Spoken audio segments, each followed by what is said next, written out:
Hello everyone, Crypto Princess here, and welcome back to my little corner of the internet. We're back at it again with Dark Knights. Okay, so I said I wanted a guy. I just want a guy, you guys. I wanted to do the guy in the forest. Why do I think about him? Yes, I imagine him standing before me. His crimson hair is remarkable. I should keep an eye on him. Definitely.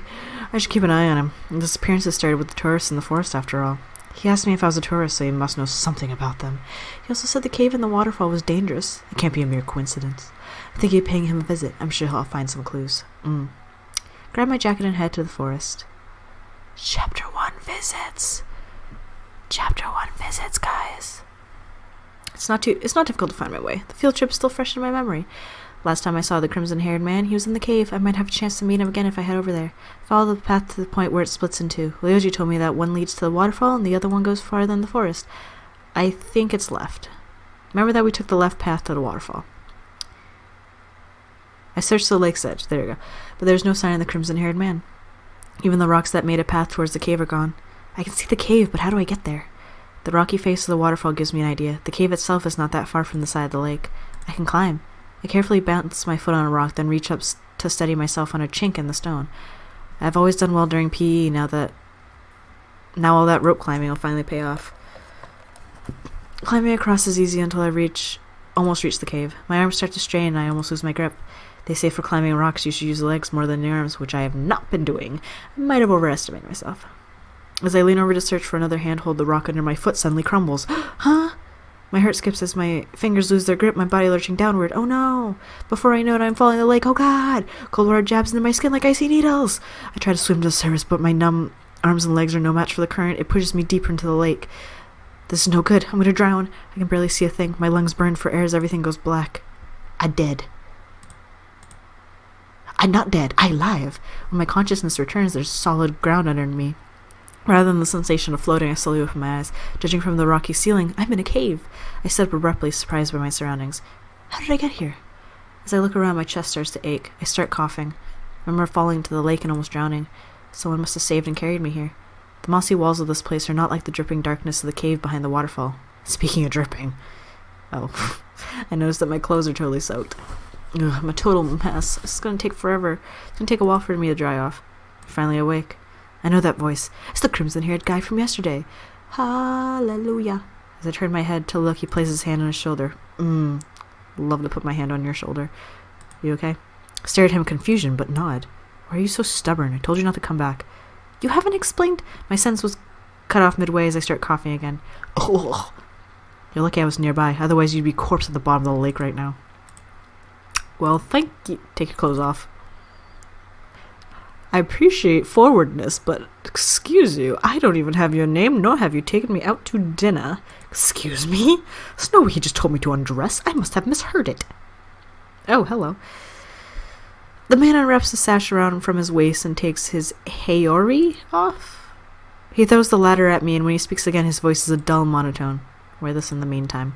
Leave your clothes to dry or you'll catch a cold. I'll be outside. He's stoic yet considerate. I don't know what to think of him, but for now I'll just accept his apparent kindness. I hold up his haori, my eyes fixed on him as he walks away. Such a weird guy, but I think I can trust him. He did save me from drowning. I wait until he is out of sight before changing out of my clothes. When I slip into his warm haori, I notice the scent of flowers. Though it smells pleasant, the clothing is too big for me. It also feels breezy. When I step outside, I spot the crimson-haired man sitting near a tree. He seems to be napping peacefully, almost as though he has forgotten the trouble I caused from falling into the lake. I hang my wet clothes on some tree branches to dry, then find a comfortable spot near the man to sit. I haven't thanked you for saving me. By the way, I should probably introduce myself. My name is Becca. Call me Zekun, if you must. Ooh, if you must. We weren't supposed to meet for a second time. Okay, well, we met for a second. God damn, he is bulky. He is thick. He is a thick boy. Hold that arm. Sorry, I just got really distracted. Zekun opens his eyes and stares at me suspiciously. His deep purple eyes are beautiful and somehow intimidating. I've never seen anyone with such an eye color. He's beautiful. What did you come back for? I was looking for something. You're stupider than you look. Hey. I'm as stupid as I look, thank you. There's nothing to concern yourself with in this forest. Even if you lost something, there's no way you'd find it again. Hey! I'm not stupid, and I wasn't done talking. Zekun closes his eyes, letting out a deep sigh. Well, stupid Becca, you should talk... As all my friends refer to me, stupid Becca. You should talk less and concern yourself more with getting home. I remain speechless. He makes so many assumptions about me and never lets me finish talking. What's wrong with this guy? I've never met anyone this rude, doesn't even know me. I sigh. I'll get straight to the point. I have my doubts about those rumors, but the fact is a whole group of tourists went missing in the forest. Do you know anything about what happened? Zekun's tone promptly turns sour. The demon does exist. For realsies? Yes, the forest is a dangerous place. Listen to the rumors and leave already. You can't tell me what to do. Besides, the forest is a public place. It's not a public place. Then what are you doing here? What are you doing in a dangerous place like this? You're annoying me. Zekun takes a deep breath and stands up. I don't think this is going anywhere. Your clothes should be dry by now. Even with the sunny weather, my clothes can't dry that fast. Zekun takes my clothes off the tree branches and hands them over to me. Go home. Don't bother me anymore. But... Zekun glares at me before turning away and walking off. I'm so frustrated that I fail to realize I'm still wearing his Haori until he's already gone. Ugh, the forgetful guy. I'll have to return this to him later. Ha! Another excuse to go see him. I absentmindedly gaze at the cloudy sky. The forecast said the weather would be really bad today. Seems like heavy rain is coming. And I forgot my umbrella. I'll need to hurry home to beat the rain. I don't want to get my socks wet again. Hey Becca, it's lunchtime. Are you daydreaming again? Yes. Share it with me. It's not worth mentioning. Boo. I wish I could remember my dreams as vividly as you do. I don't think you'd want to remember your nightmares. Even if they're scary, I still like to know. I laugh at Akuya. Wait, let me grab my bento. Bento! By the way, did you know a massive storm is heading for our village? We haven't had one in ages. It can't be that bad. How will I get home without getting blown away? Don't worry, you should be fine. Its peak is late at night. Just be sure not to go out then. Ryoji, have you heard anything from your dad about the missing forest tourists? They sent out some search parties, but no results so far. They've paused the investigation till the storm passes. This is random, but is there any chance of people living in the forest? Living in such a place? No one is allowed to do that. Are you still curious about the demon, Becca? I was just wondering. If you ever consider exploring again, count me in. You two are so troublesome. We need someone to keep an eye on us. Why don't you come along, Akuya? I'm not a babysitter. After sitting through the rest of my boring classes, I quickly go home. Hope you'll be notified the school closes tomorrow if the storm continues on. As I walk, the sky steadily grows darker. There's no doubt that it will start pouring soon. I wanted to go to the forest today, but it seems like I'll have to give back Zekun's Haori some other time. As soon as I reach my house, I feel the first raindrops falling on my head. Raindrops keep falling on my head. I reach for the doorknob, but something feels out of place. God, this music scares me. It just all of a sudden comes out like da-da-da-da-da. Goosebumps rise along the back of my neck, and I glance over my shoulder to double-check my surroundings, as I do myself. Who the fuck is this motherfucker? There's a single person standing in the distance. His scarf flutters out from behind him like a scythe in the strong wind. Oh, breeze. Everything about him gives me chills. Is he looking in my direction? I immediately avert my gaze and enter the safety of my house. That is one fucked up lamp, I just realized. Phew, that was creepy. Why was that guy standing there in the rain? Slowly and cautiously, I peek through the curtains to check on the suspicious person. But he's gone. I prepare a hot cup of tea to settle my nerves and try to relax in the living room. The rain outside is oddly soothing, even as it splatters with increasing insistence against the roof and windows. The sudden sound of my doorbell startles me. I was not expecting visitors. Can't be that creep. To make sure it is safe, I look through the peephole in the door. The mean forest guy? Zekun, what is up, my bro? Glares right through me as I open the door. His expression is as dark as the black clouds. He is drenched from head to toe, wearing only a tank top and traditional pants. I guess he went through the heavy rain to get to my place. Zekun, wasn't it? What brings you here? Give me back my Haori. Right, what other reason would he have? Not to confess his undying love to me, that's for sure. I gesture for him to come inside so that he does not have to stand in the rain. Zekun snorts but steps past me into the living room. Walking behind him, I hide my smile. Wait here, I left it in my room. I leave Zekun in the living room and return just a moment later. Here it is. Thanks for letting me borrow it. Before you go, though, how did you know where I live? I know this area. Talkative as always. Didn't Ryoji ask me to report odd people like Zekun? No, I can't report him yet. I can't let him leave now either. I'll miss my chance to get something more substantial out of him. I need a reason to make him stay. Wait, I don't think it's a good idea to go back in that heavy rain. You can wait here until it calms down. An awkward silence falls between us as Zekun merely stares at me. I owe you for saving me. Zekun snorts but steps past me into the living room. Hiding a smile, I close the door to the storm outside. I think that was for earlier.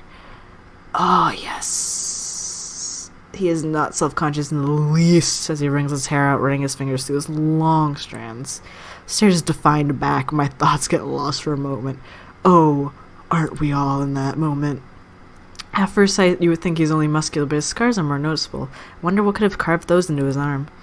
With all these peculiar men showing up around my house, I better be more careful. Can't take on someone like him by myself. Then again, he did save me from drowning. He can't really be the one responsible for the disappearing tourist, can he?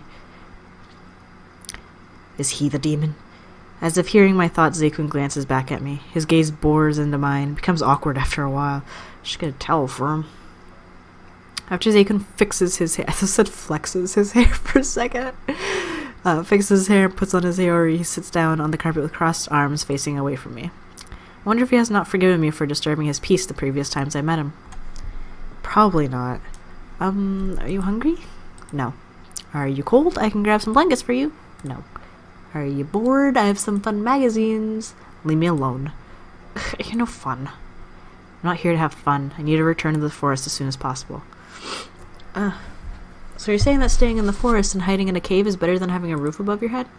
Yeah, because there aren't annoying people like you around. Buddy. I can't stop it. I can't not be annoying. That's just a personality trait. At this point, my twitches at his answer. Keep your cool, Becca. You have to play along if you want to dig deeper into his background. You know, it's prohibited to live in the forest. If they catch you, you might get arrested. Zekun shrugs off my warning and stays quiet. Since you are familiar with the forest, is there any chance you saw the tourists? They've been missing for a while. If you have any information that could help, their families would be grateful. Rumors say a demon took them, but that sounds silly to me. Why do you keep asking about those tourists? Stop digging into the matter. He brushes my question off again. Talking with this guy's like cracking nuts with bare hands. Sure. His suspicious attitude and vague answers make me certain he knows something at the very least. The only thing I find odd is the fact that he saved me. Someone involved with disappearances would not do that. How would you know, though? How do I know? This is me. What? If a direct approach does not work, I should try something different. I take a seat on the couch and keep my eyes on Zekun. We're just staring at each other? Yeah, stare all you want. You won't get any answers from me. I wasn't expecting to. You don't have to keep me company. You can go. I don't want to. Zekun glances over his shoulder for a second. Just when I think he's about to say something, he looks away again. I want to know more about him, but asking might make him upset. I stare at Zekun's clothes, hoping to find a clue about his identity. Perhaps he is one of the ritual practitioners. Did I offend him by assuming he lives in the forest? Maybe I judged him too soon. Hey. I nearly jump when he starts speaking. Zekun turns to me and looks me in the eye. Why are you so bothered by that demon rumor? I don't believe the rumors, but I'm curious about what causes them. The real murderer might be using it as a cover. I want to do more research about the demon in case they are. Perhaps I'll understand their intentions as well. I have a bad feeling about those disappearances. If I don't do something, I might end up like them. I don't want to be a sitting duck. What if the rumors turn out to be true? Will you regret finding the truth? Even if there really is a demon and it turns out to be harmful, I will do my best to stop it. Stop it? What can someone like you do? I don't think you'll be surprised by anything you find. There are negative rumors about the demon for a reason. Save yourself the hassle. You won't gain anything from knowing this. I'm going to discover the truth one way or another. Even if you know the truth, it won't change a thing. You'll just annoy the demon when you find it. I don't understand. The truth should give the investigators a better direction, shouldn't it? I'm not waiting until I'm next. I'll find out what's causing the disappearances and then find a way to stop them. I don't get why that upsets you, but what I do isn't up to you. Give up on... Zekun mumbles something, but I do not hear the last words. He lets out a soft sigh and stands up, walking to the front door. I won't keep you up anymore. Go to sleep. Without looking back at me, he steps outside and closes the door with a loud slam. What the... He left. I head towards the window to watch him go. I can't see anything. Suddenly, a flash of light illuminates the street.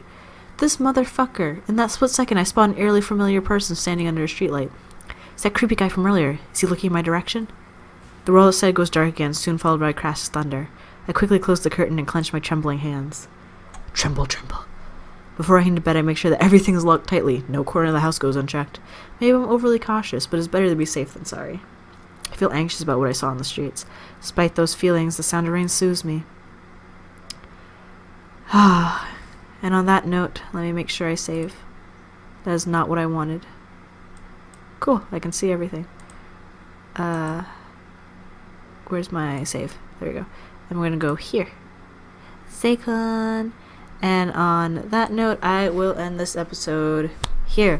Thank you guys so much for watching. I hope you guys enjoyed. Oh, Seikun. Seikun. I love him. I wonder if he's the demon. I kind of wonder if he's actually the demon. It would make a lot of sense already if he was the demon. Not a murderer. I'm hoping. But a demon would make sense. I don't like how dark this room is. But thank you guys so much for watching. I hope you guys enjoyed. If you liked this video, hit like. If you'd like to see more from me, hit subscribe. And I'll see you guys next video of whatever I make. Stay awesome, guys. I love you. Bye.